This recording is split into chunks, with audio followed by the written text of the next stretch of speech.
Hello nga ho, magandang gabi. Kakain po ako ngayon. Ang ulam ko po ay talong.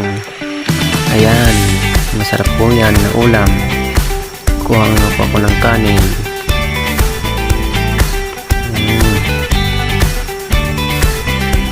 Ayan, takpan na natin. At punta na tayo sa lamisa.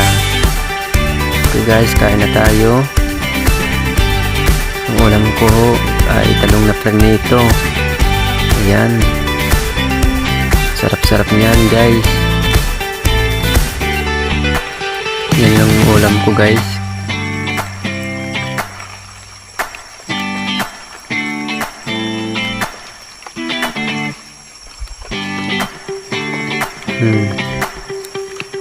Kain tayo.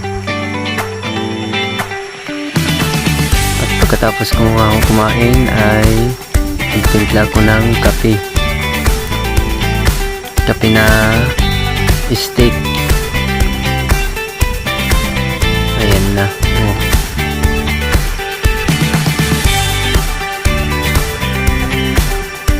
Pagkatapos lagyan natin ng asukal. Pagkatapos mikos-mikos natin.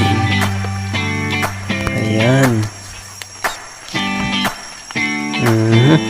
Sarap niyan. Sarap inumin.